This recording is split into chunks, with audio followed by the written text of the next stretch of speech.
Step back in time to the harsh and frozen world of the Ice Age, where survival was not guaranteed. In this journey, we uncover how prehistoric humans endured extreme cold, hunted to stay alive, and built the foundation of human resilience millions of years ago. The Ice Age was a world of extremes, a place where survival depended on constant struggle against forces far greater than any single human could endure.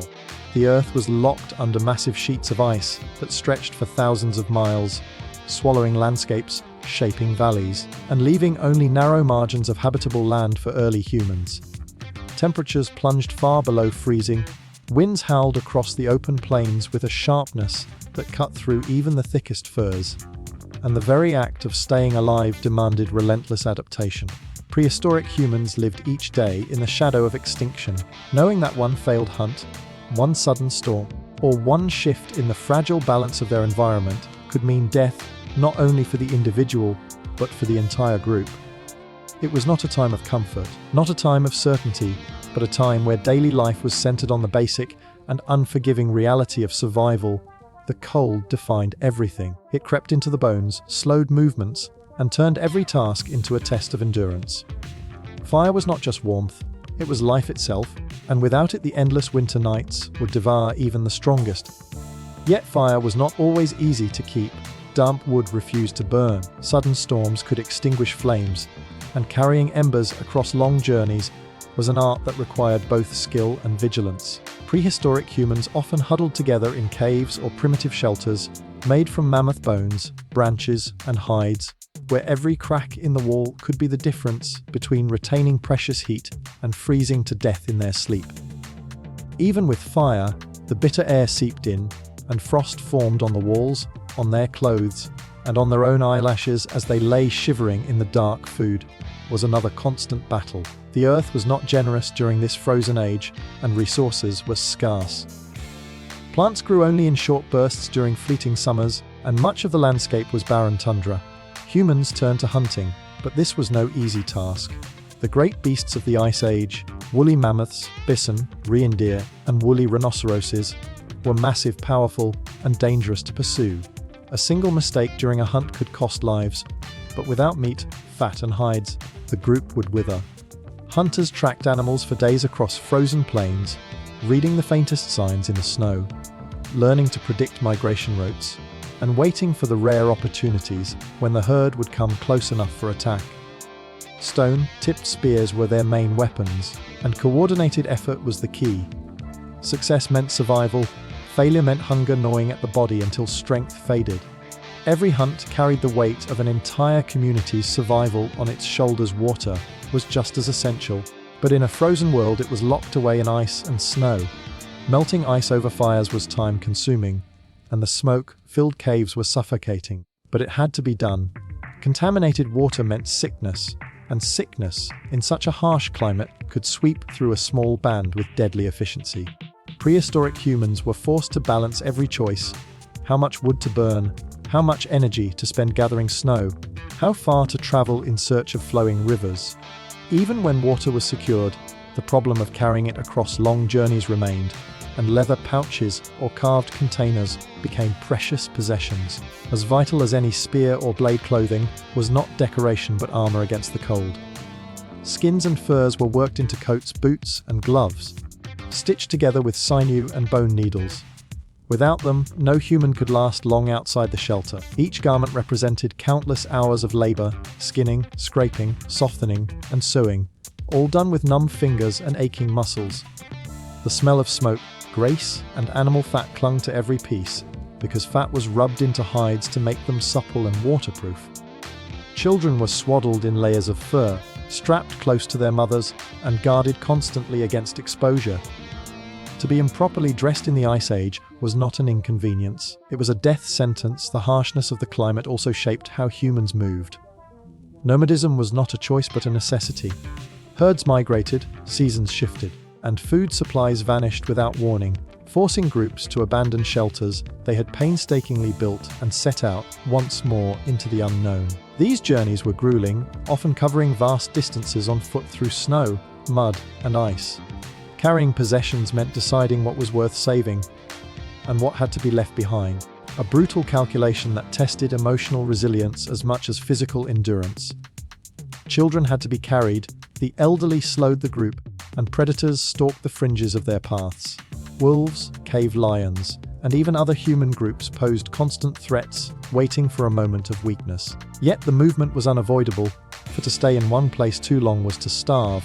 The darkness of winter added another layer of hardship. Days were short, nights seemed eternal, and the world was reduced to the flickering glow of firelight. Isolation weighed heavily on the mind, and though prehistoric humans may not have recorded their thoughts, the psychological burden of endless cold and fear must have been immense. Dreams, stories, and rituals became ways of coping, methods of finding meaning and strength in a reality that was otherwise unforgiving. The crackle of the fire, the rhythmic scraping of hides, the steady beat of tools against stone, these sounds filled the silence of survival. Blending necessity with the faint comfort of routine, every mouth to feed was a challenge, and infant mortality was high. A newborn in the Ice Age was fragile, dependent on constant warmth and nourishment, and even the smallest illness could take a life. Mothers and caregivers carried a heavy burden, nursing and protecting the young while also contributing to the daily struggle of survival.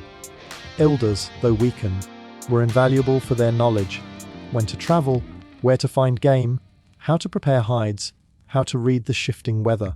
Their memories of past winters and past hunts guided the younger generations, and in many ways, oral knowledge was as crucial a resource as food or fire. Danger did not come only from cold and hunger, but from the world itself. Avalanches, blizzards, and sudden floods created by melting ice could destroy entire camps without warning. Earthquakes shook the ground as glaciers shifted, and rivers carved new paths through the land, altering the environment overnight. Prehistoric humans were at the mercy of these forces, small bands of fragile beings against a world of titanic power. Yet through observation and adaptation, they learned to anticipate some of these dangers. They watched the sky, the behavior of animals, the changes in the wind, and made decisions not out of certainty, but out of instinct honed by generations of survival.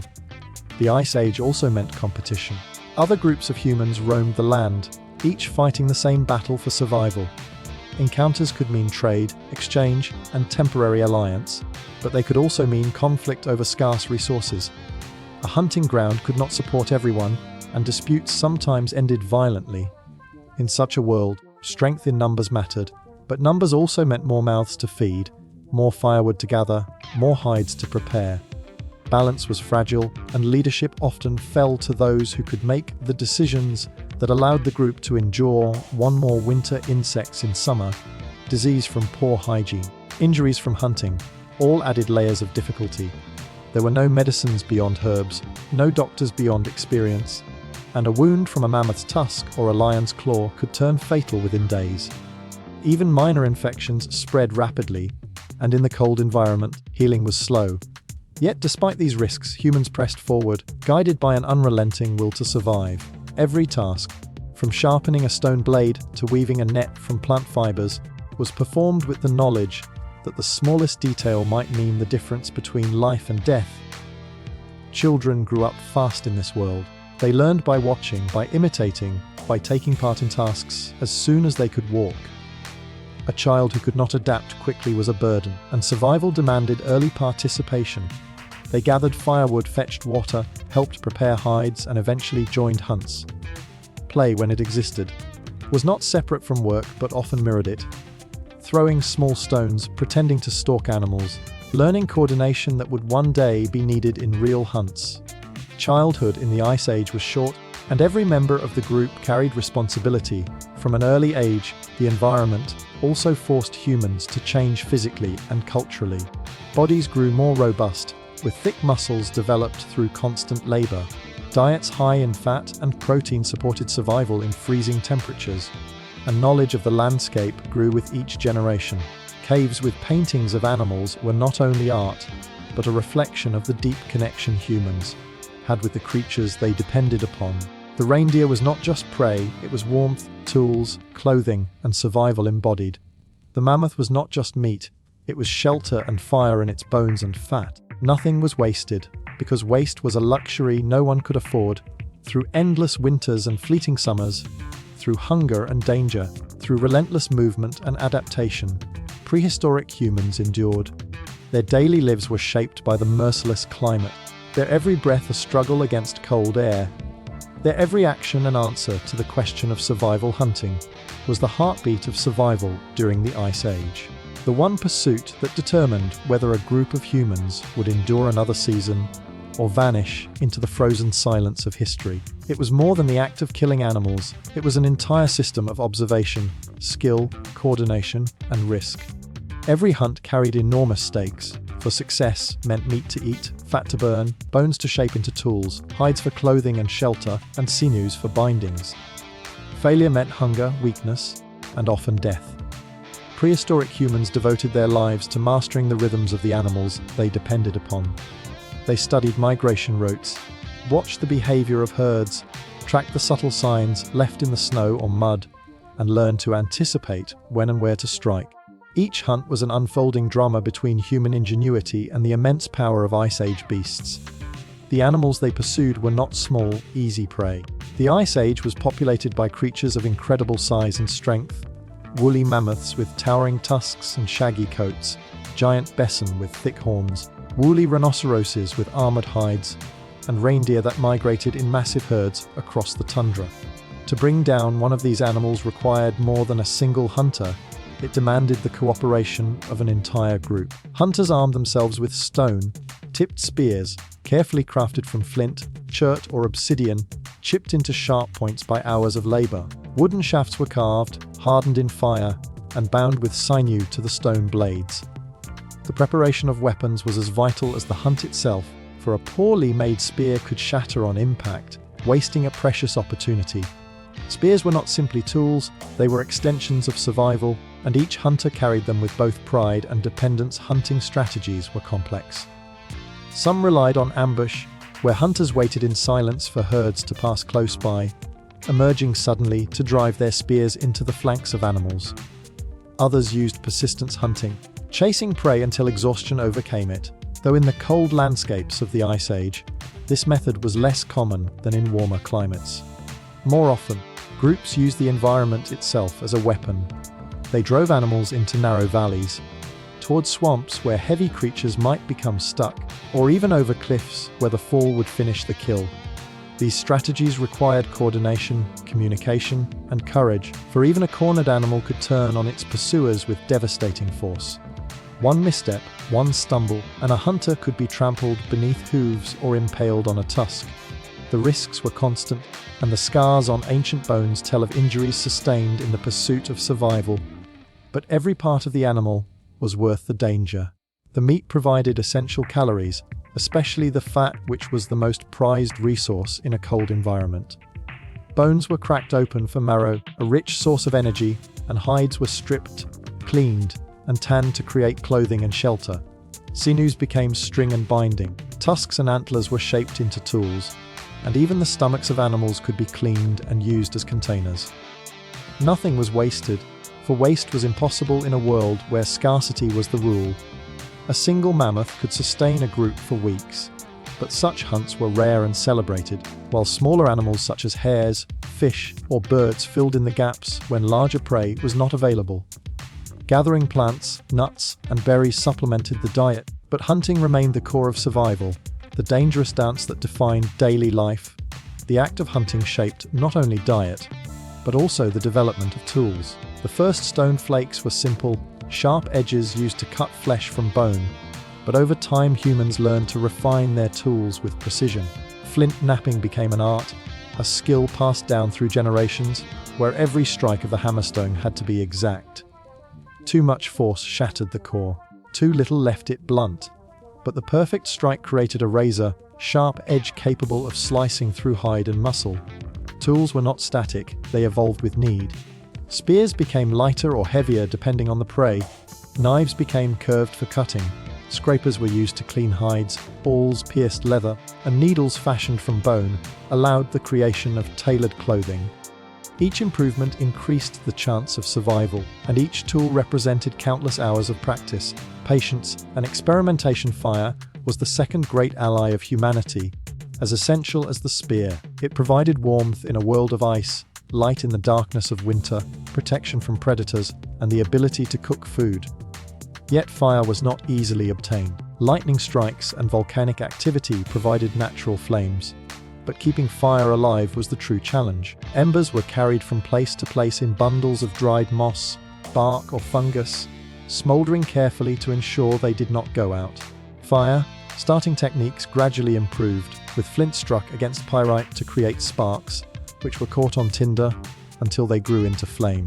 This skill turned fire from a rare gift into a controlled resource, one that humans learned to maintain, feed, and protect. Cooking transformed the way humans ate and lived.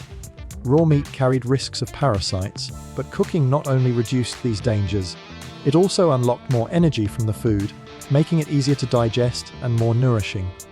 Fat could be melted into fuel, bones could be boiled for broth, and tough fibers could be softened. Fire also hardened wooden tools, turning simple sticks into durable weapons. In the glow of firelight, humans found safety from the prowling predators of the night.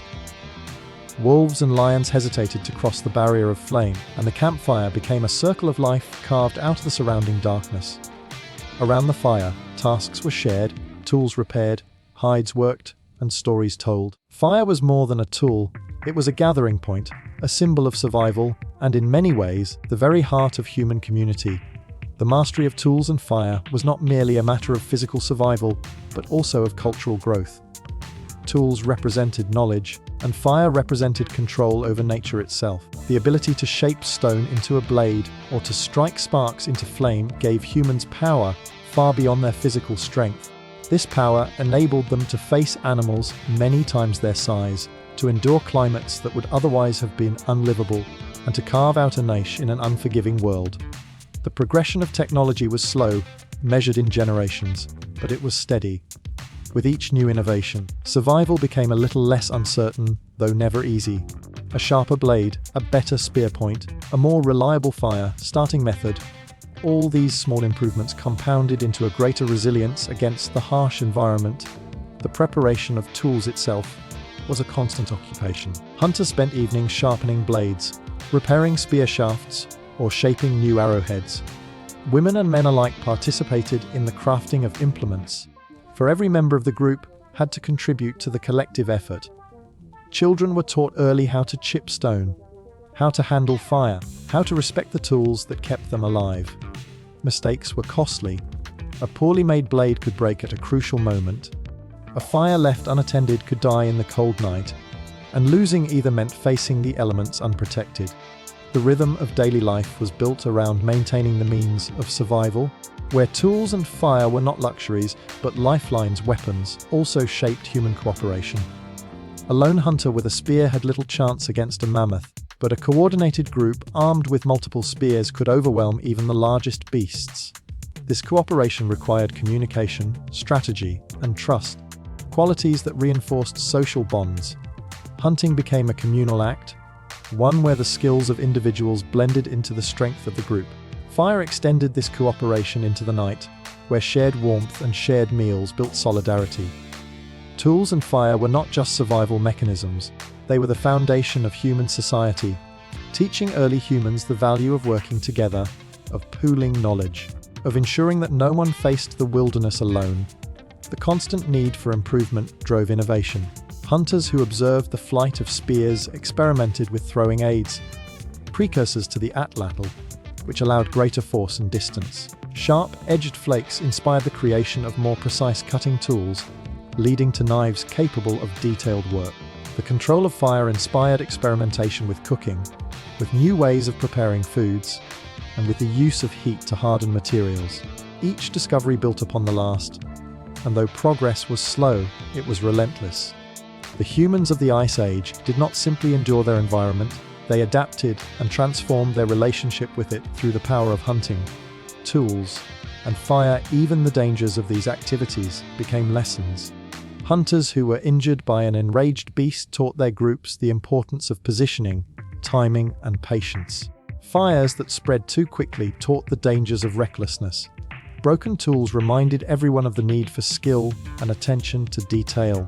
Through trial and error, through sacrifice and resilience, humans refined the practices that allowed them to stand against forces far larger than themselves.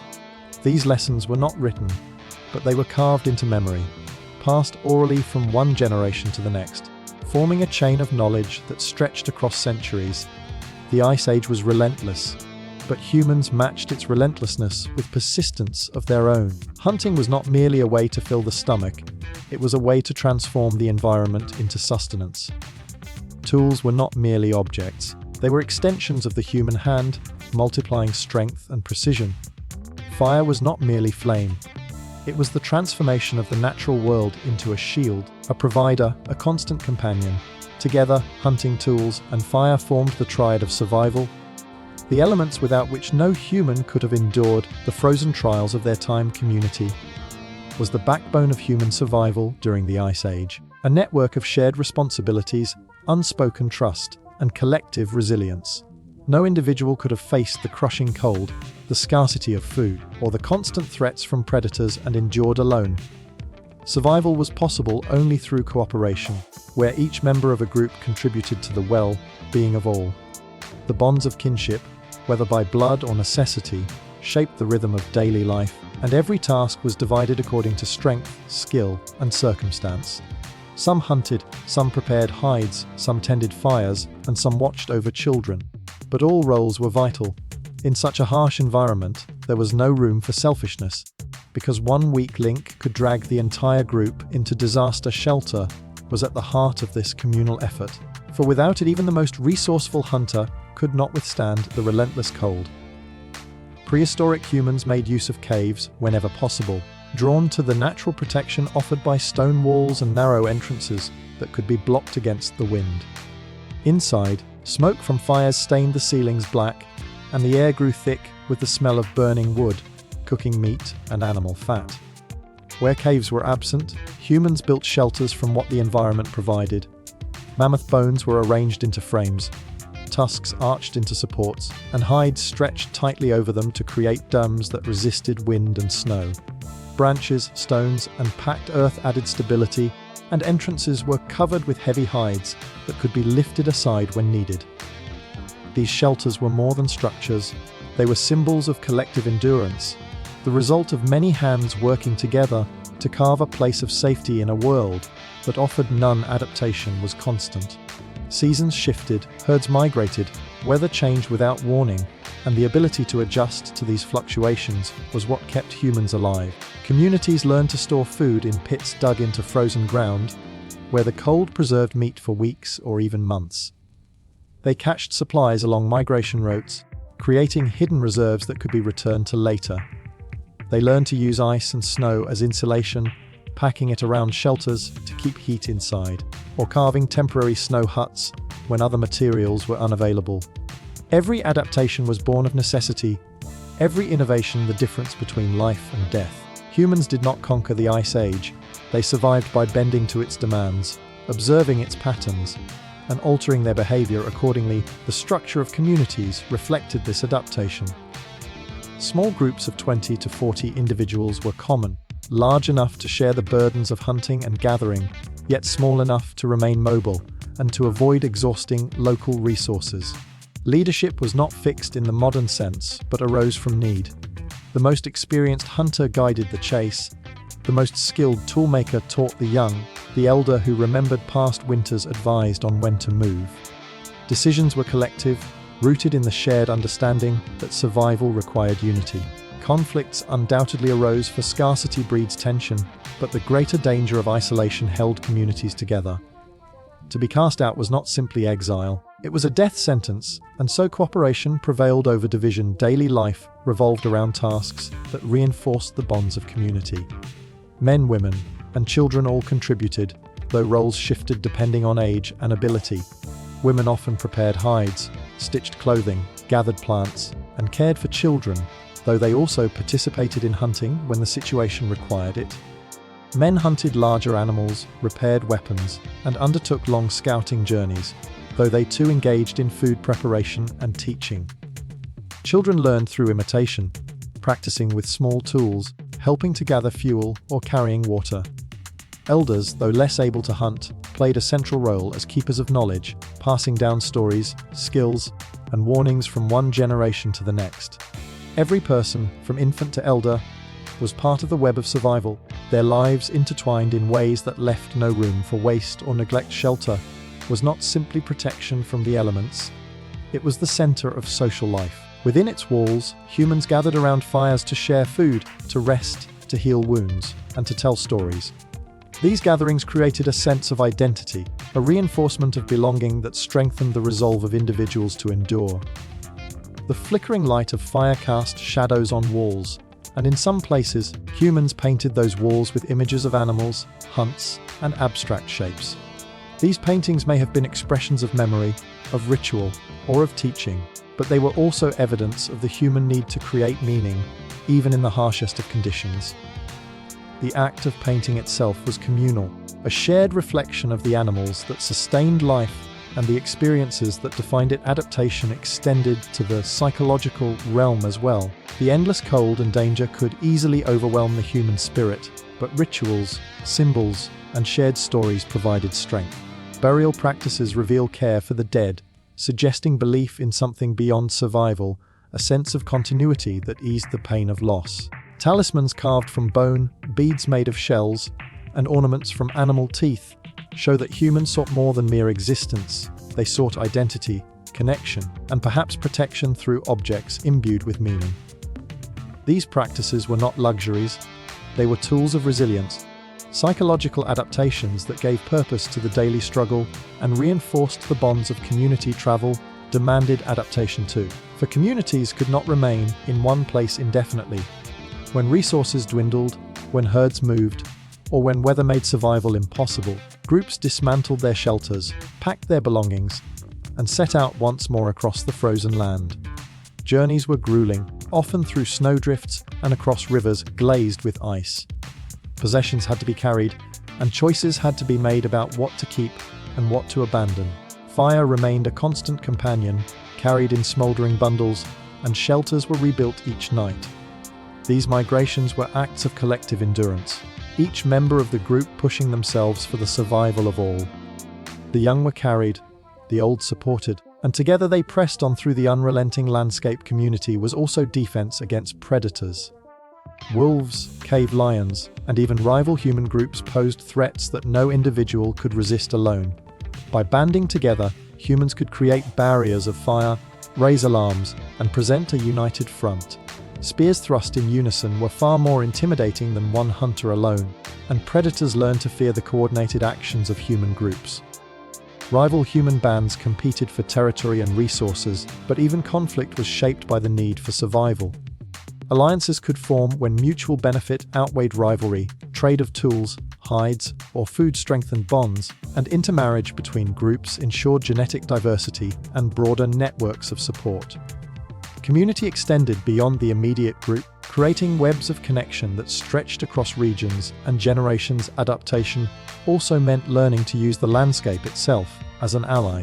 Humans studied the direction of prevailing winds, building shelters with entrances shielded from the blast of cold air.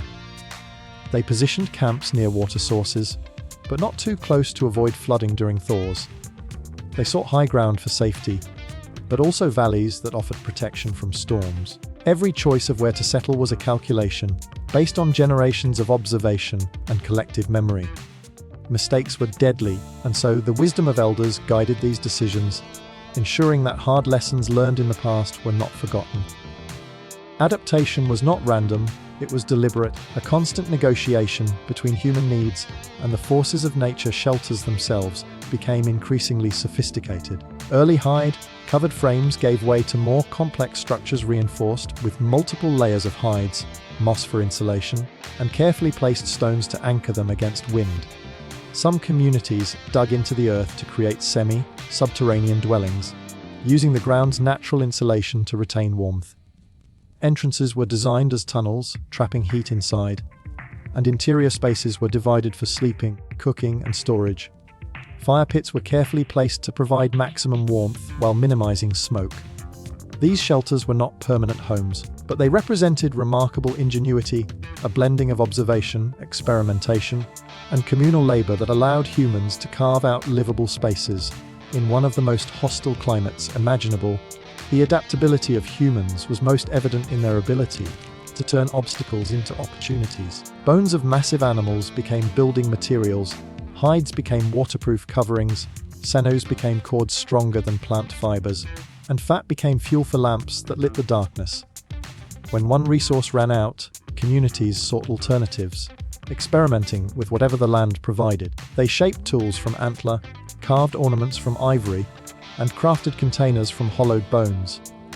Each innovation spread through the community, taught by example, improved through repetition, and passed on to the next generation. Adaptation was not the work of individuals alone, but of communities as a whole, where each discovery was shared, tested, and woven into the collective knowledge. Through these shared struggles, humans developed bonds that went beyond mere survival. Laughter, play, and music became part of daily life, even in the coldest winters. Simple flutes carved from bird bones produced haunting melodies, rhythms tapped on stone or wood echoed across caves, and voices lifted in unison created a sense of unity. These moments of expression were more than entertainment, they were affirmations of identity, ways of reminding one another that life was not only about struggle, but also about connection. Such expressions strengthened the fabric of community, giving people the emotional resilience to face another day in a world that tested them relentlessly. Adaptation shaped the body as much as the mind. The constant cold demanded high-calorie diets, and communities that hunted successfully grew strong and resilient. Clothing evolved into multiple layers of tailored hides, boots insulated with fur, hoods lined with soft skins, and mittens stitched with care. Communities experimented with designs, improving fit and function over time.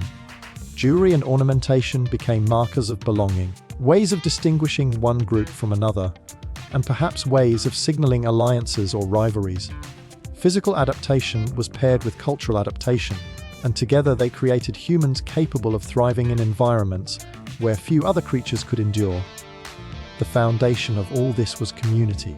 Without the pooling of labor, the sharing of food, the mutual defense, and the passing of knowledge, no shelter could stand, no adaptation could be sustained. The Ice Age was a relentless force, but through community, shelter, and adaptation, prehistoric humans found ways not only to endure, but to build the roots of the societies that would one day dominate the Earth.